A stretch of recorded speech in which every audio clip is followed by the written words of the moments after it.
Welcome to the Mom Needs a Moment podcast. We're your hosts, Chrissy and Cindy, co-founders of HER Health Collective. We are two moms obsessed with revolutionizing the way moms take care of themselves. We are so glad you're here. Let's dive in. Thank you all for being here. We are here with our some of our 2023 expert panelists. And HER Health Collective hosts 4 roundtables each year. This is our second roundtable of 2023. When we put together these roundtables, it is our effort to bring together our experts and dive deep into topics that matter to moms the most. We love our roundtables, and our community has said that they also love them. So they're very well listened to podcast episodes. We also share them on our website. Each of the experts that are represented in our roundtables have different professional backgrounds and specialties. That's what makes this so unique. When they come together and discuss women's health, you can expect to get different perspectives based on their area of focus. This is also a time for the experts to collaborate with professionals from other industries in order to create a more holistic model of care for women. Our goal, HER Health Collective, is to expand not only the experts referral network, but to emphasize the importance of collaborative healthcare. So we are really excited to welcome all of the individuals that are here today. We're going to let them introduce themselves in just a moment. Our roundtable today is a discussion on how to keep a marriage or long-term relationship intimate and strong when the current statistics are stacked against us. So we're going to take a few moments now to go ahead and have our experts that are represented here at this roundtable to introduce themselves. This is an opportunity for them to share what their expertise is and for our listeners to have a better idea of who's speaking during the upcoming conversation. So I'm just going to go ahead across my screen. So stay on your toes because you probably won't know when I'm going to ask you to speak. But the first person on my screen is Jessica. And for Jessica, it's very early. She's California. So I'm going to have her snap awake and say, hey, Jessica.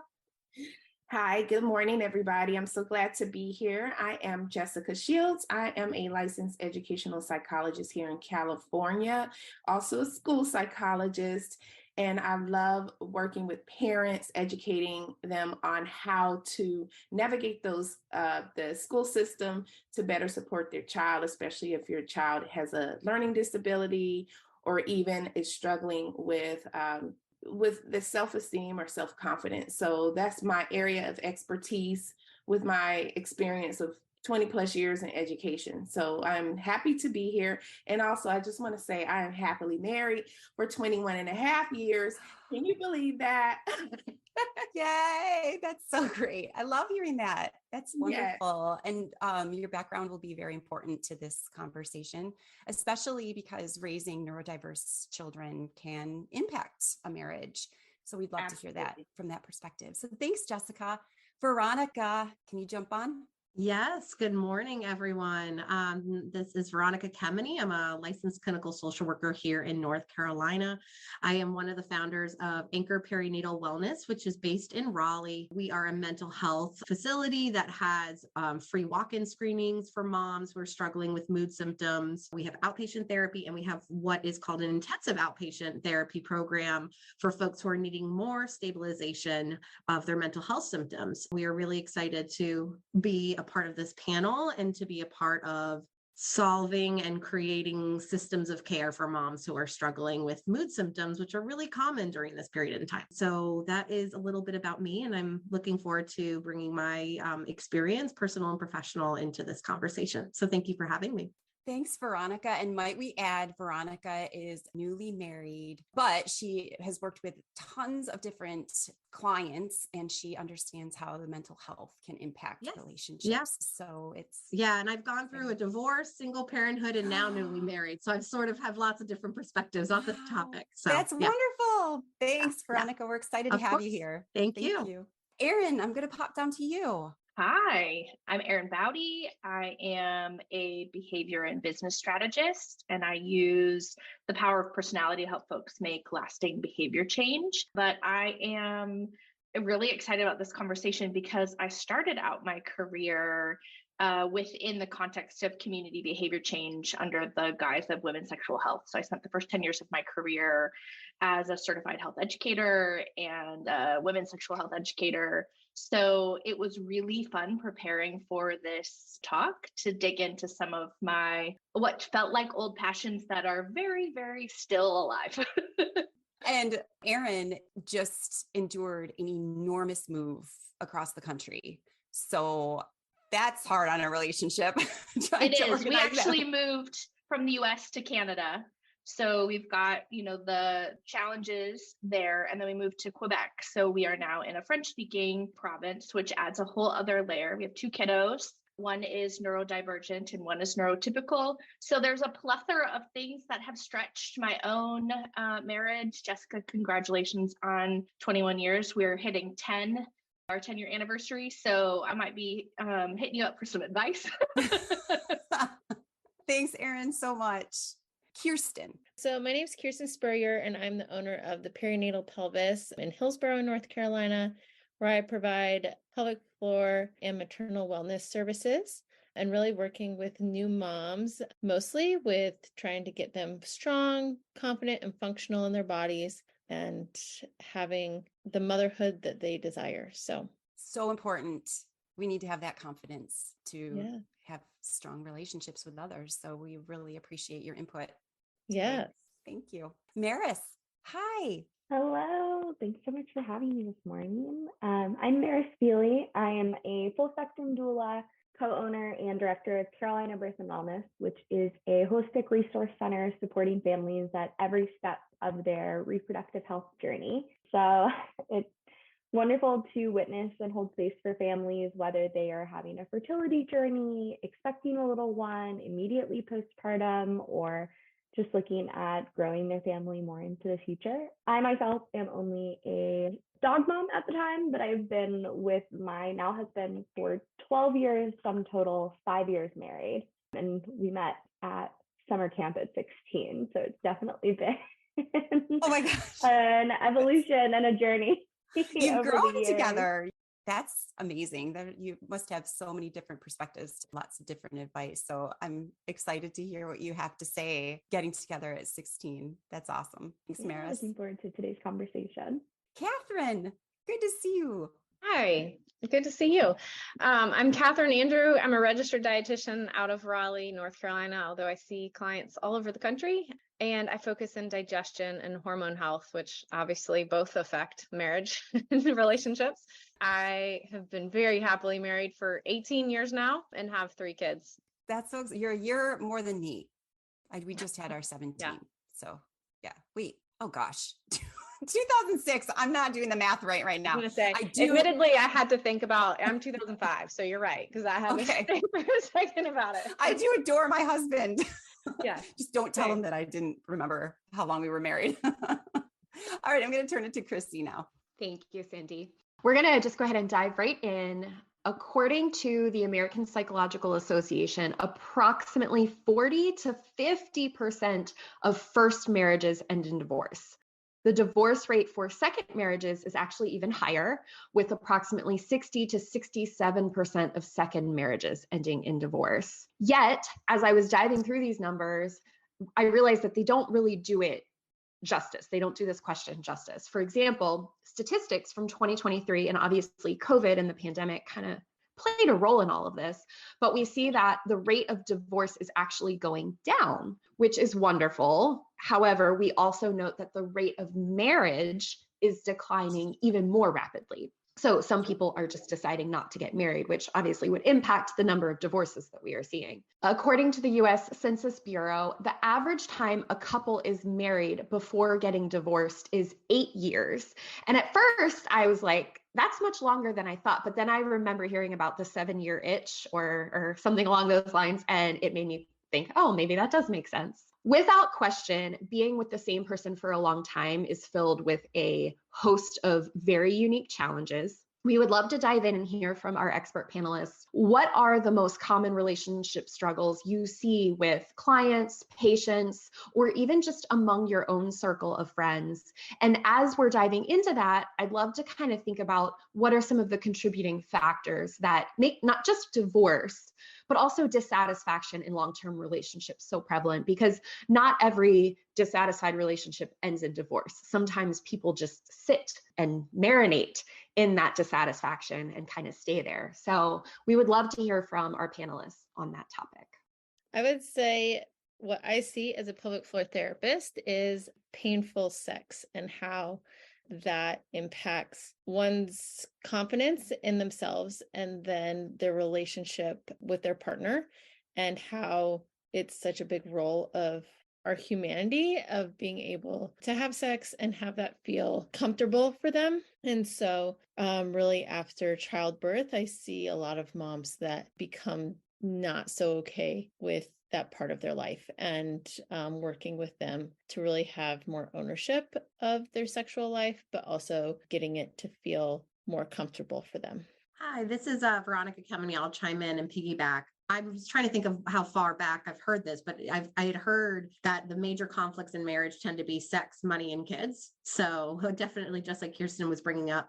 And so I think that is really the big three that I see a lot, financial challenges with the economy over the last couple of years, COVID, parenting challenges, sex and intimacy, as Kirsten brought up. And then if there are children in the family and co-parenting challenges, that's my specialty as a mental health practitioner, is working with folks who are pregnant, postpartum, attempted to conceive, grappling with loss. And I would say nuances in their marriage and how things shift and evolve. In terms of the why, I also think there's a lot less of social supports around families. Lots of folks are very transient and following, better quality of life, including a better job. And so there's a lot of pressure emotionally, financially, and socially on the marriage. And so having more isolation, I think, in marriages where folks have less friendships, less family supports, where they are getting their emotional needs met from a variety of people, that's putting a lot of pressure on marriages.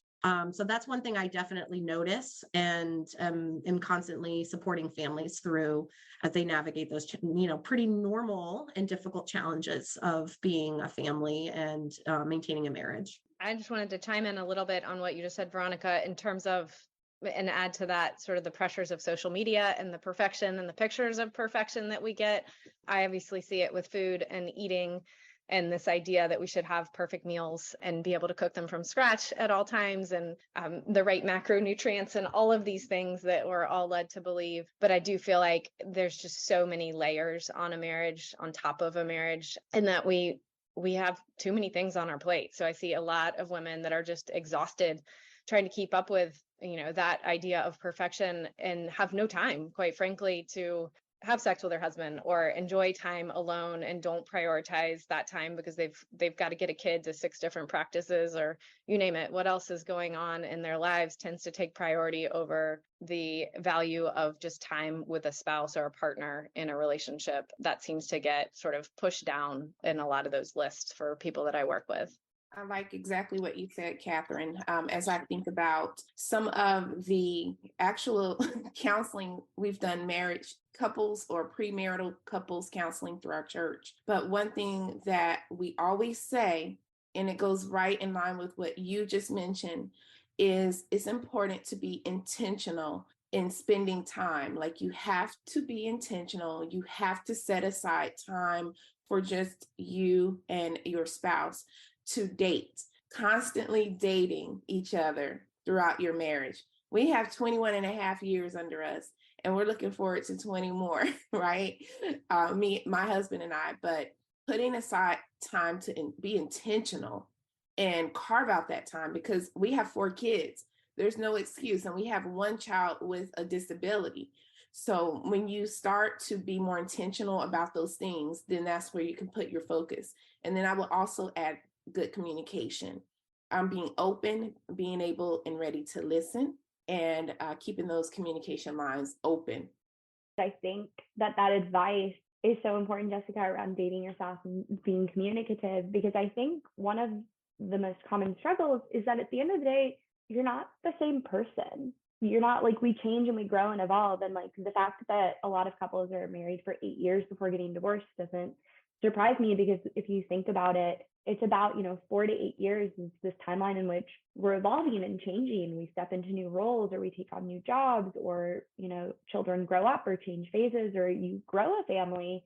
And so I think when you're getting married, a big difference in my mind between even just dating and married too is that you're making a commitment to not just love your spouse's current self and for them to love you, but you're also kind of signing up for all their future selves, right? Into dating them, into figuring who you all are in 5 years, 10 years, 20 years, and to try and love each other and choose each other through that. And so I think a big thing we see, and I think why parenthood in particular is so prevalent to this or can exacerbate a lot of those issues, is not only does it kind of siphon off all of that time that you can spend dating your spouse if you're not really intentional, but it's a huge change, right, of who you are now as a parent and with a whole other person or people in your home to take care of, and how that reckons your own individual identity and your identity as couples. And I think that's something that we see a lot with families wherever they're at in their journey. Like, who are we going through a fertility journey? Who are we,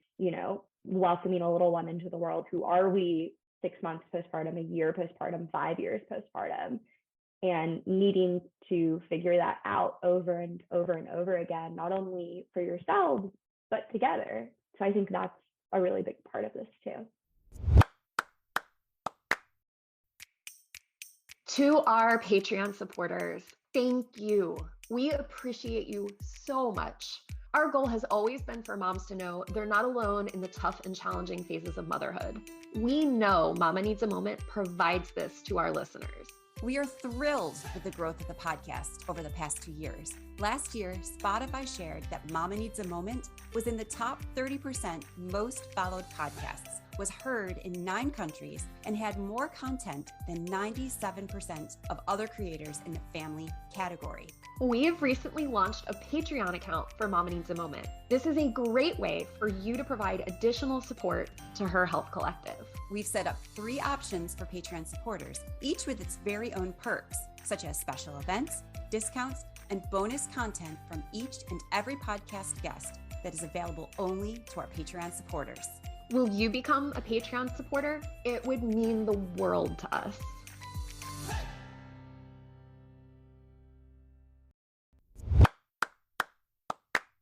I echo lots of what folks are saying. And this is an area I'm really passionate about in my work, because we recognize in our sort of basic human neurobiology that we are communal people. We look to relationships to heal and grow and find security and safety, right? Maslow's hierarchy of needs. I'm looking for that sort of safety. My physiological needs are met, belonging, all of that. And yet it's with people that we learn to sort of polish our rough edges. And I love Gottman's research around relationships, because he points out that 69% of the problems that we face in relationship with other people are unsolvable, right? Like, who I am is inherent, and it is nature, nurture, it is nervous system related, it's emotional regulation, it's my level of self-awareness and consciousness, not to mention the societal contexts that are put over top of it. And so in a lot of ways, we as individuals are incredibly underdeveloped in our skills to navigate the complexity of rubbing off our rough edges with other people. And so, in my world, it's nervous system work, it's somatic, it's emotional regulation and therapy, it's self-awareness and consciousness and mindset work. It requires all of that to have language, to be even able to set boundaries and say our needs, right? And so it's really complex to do life well with people.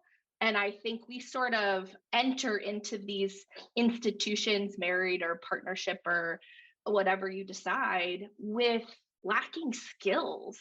And then the sort of heaviness of society puts the pressure back on us of, oh, it must be me. And so I love that we're having conversations with such a diverse group of people, because this bleeds into everything.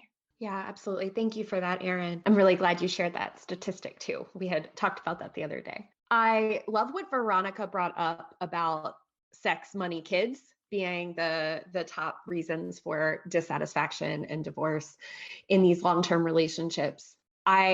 Obviously, we acknowledge sex and money. I would love to dive into the kids though, because Mama Needs a Moment. It's mostly parents that are listening to this. And kids are wonderful, beautiful beings, a blessing in our lives, but dang, they are hard.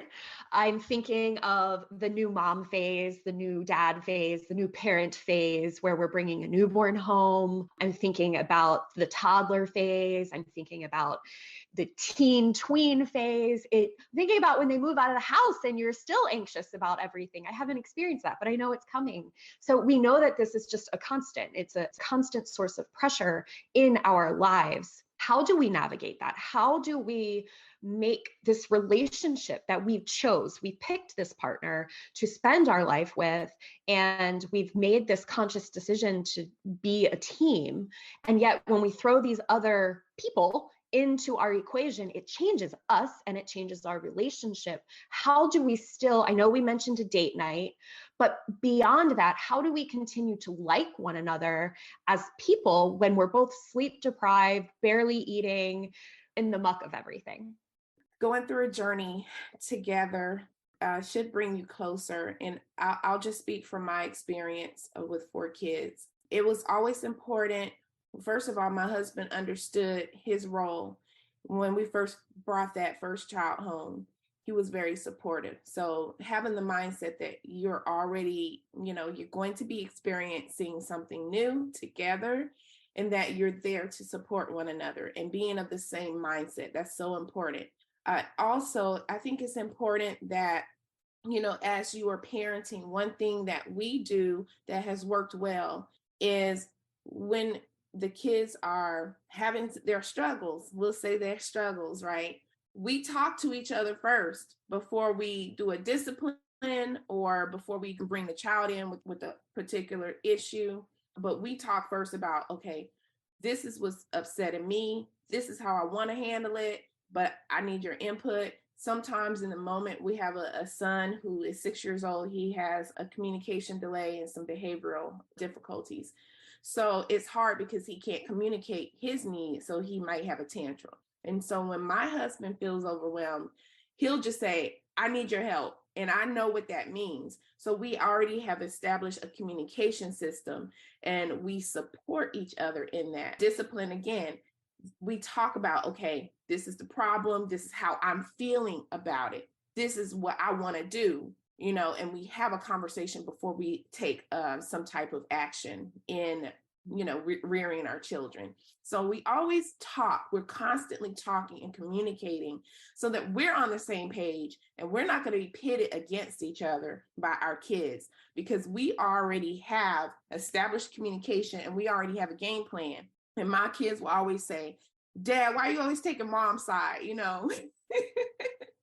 And that's good because they see that we're on the same page so that we can parent together and we can have those conversations that ultimately let the kids know that, look, we're both going to have the same response to whatever's happening. So hopefully that is helpful. It's harder when you're co-parenting, but I know we have someone here on the line who's the expert in that. But that's from our perspective, from what I've experienced, that works.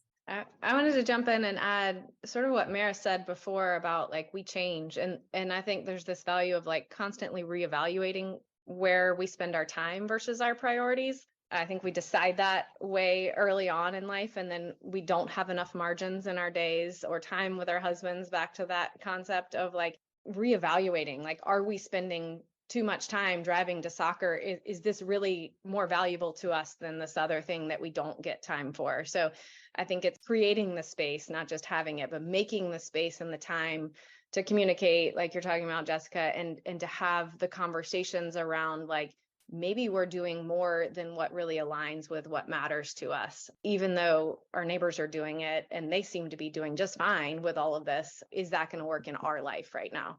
I also lift up something I see a lot with our client base, and that studies back this up. In heterosexual relationships, women are often referred to as kind of the household managers. So even if sometimes, there's a perception or they feel too like my husband's a very equal partner, women often carry the moms carry the mental load of caring for everyone in the household. And I think that can really put a strain over time on marriages, because sometimes I think it's just, quite frankly, easier for a mom to just do it herself rather than to like show her husband like where this is, this is the schedule, this is the time. Like it's just easier to just do it. But over time, that gap of mom's time being spent on the lunches and the school pickup and the looking into summer camps, and like that creates this gap and this space, I think, within a partnership between parents. There was a New York Times article at the height of COVID-19 that talked about how women were just dropping out of the workforce. Moms were dropping out of the workforce in droves because that juggling caring for their children in the home and juggling their job while their husbands also worked from home was just creating too much of a strain. And so what had to go was mom's priorities. And I think setting expectations and having really frank conversations. A good friend of mine, before they welcomed their second child, sat down, had a whole conversation with her husband of like, here's how I need you to do this, this, and this for our first. Here's how like we're gonna set this dynamic. It's an easy slippery slope, I think, to kind of just end up in. And being really intentional with that communication that Jessica talked about, and like, how are we spending my time? How am I spending my time? That Catherine talked about, and like really sitting down and looking at the emotional labor, the physical labor that goes into having a family, and who's bearing the weight of that, and how is that creating space or strain on your partnership. Yeah, Maris, that's a really important conversation because there is this really large component of justice and equity in whether it's heteronormative relationships, but we see it in research around same-sex couples too, that there is somebody who takes on the emotional labor of a relationship, right? We fall into some of these norms, and that sort of unseen emotional labor carries into our roles in other places. I definitely saw it in corporate settings where the female CEOs is still planning the anniversary celebrations and the birthdays and the luncheons, where their male counterparts aren't even thinking in question that these are things that we do around employee engagement. And so someone mentioned in the comments about fair play. There's a resource that I will find and I will link that even goes further than fair play about some of the oppressive aspects of emotional labor that impact our communities even deeper, that I think is helpful to look at for parents. But it is, I think, a really important conversation that's broader than us as individuals. I just wanted to add to that. I feel like as moms, we sometimes then have a hard time letting go and giving responsibility to our partner. And so finding ways that we can still even off-weigh some of that burden. There's sometimes the responsibility of you, kind of who runs the household, to like give up so that your children have some experience or have experiences with your partner, and that you aren't always doing everything. I don't know. We have this in my house. Like my husband takes a full day of the week and like does all of their care for the day. And it's like, that's daddy day.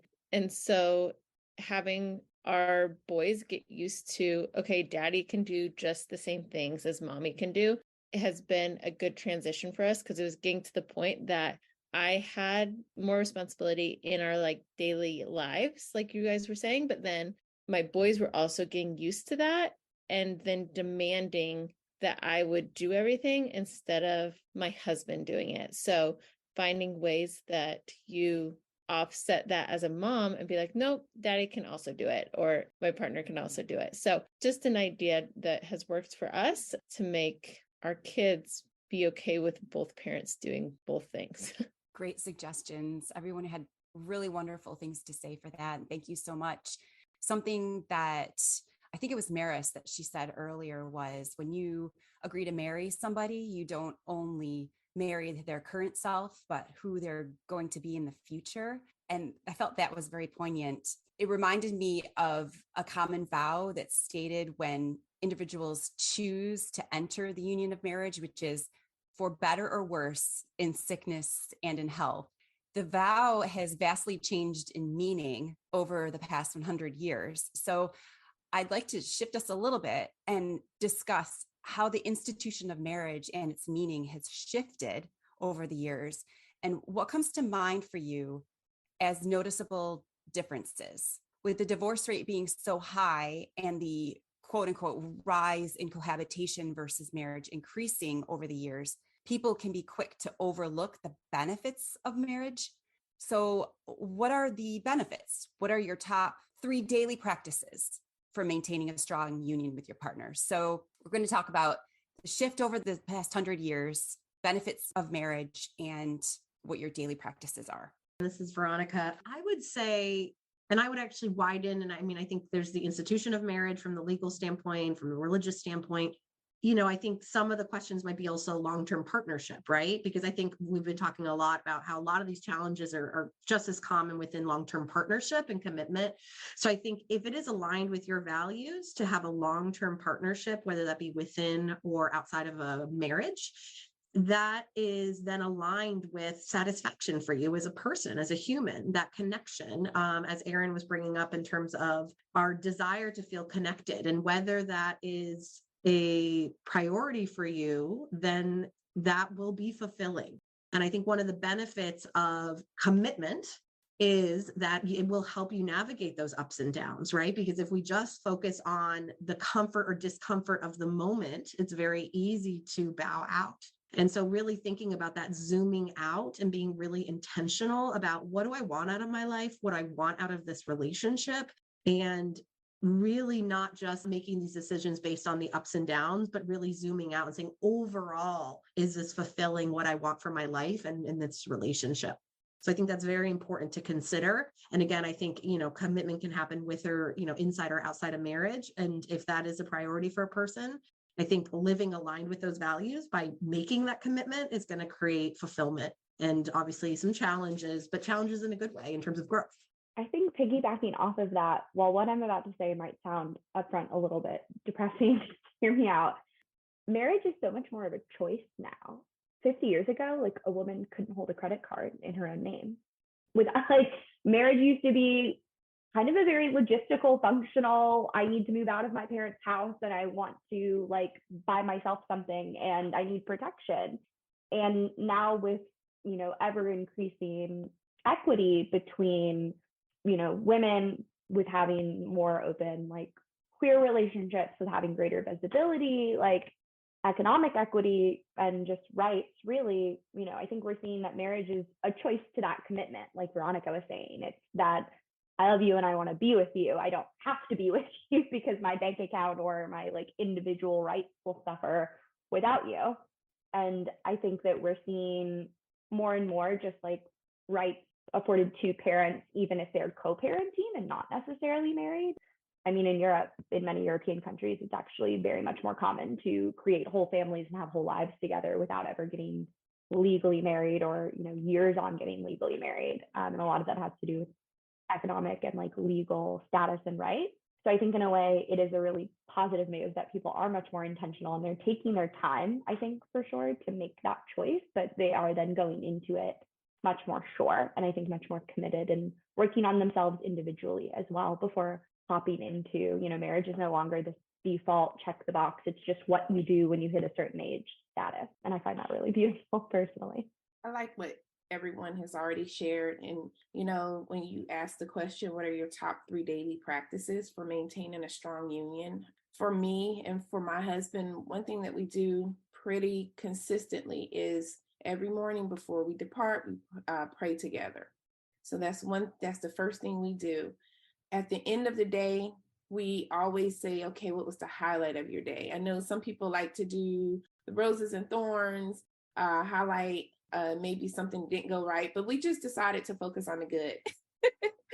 And then throughout the day, we always communicate because, again, we have to communicate for our child who has a disability, and sometimes we have a lot of therapists in our home sometimes. So it's so important. It's very critical for us to communicate, especially if I need to stay at work a little bit later, do something else, you know, to support the family or whatever. We always communicate. Is this going to be okay? You know, are you going to be okay picking up? Or, you know, do I need to pick up? Because we're constantly communicating so that we're always on the same page. So I would say those are our 3 daily practices, and that's what keeps us strong.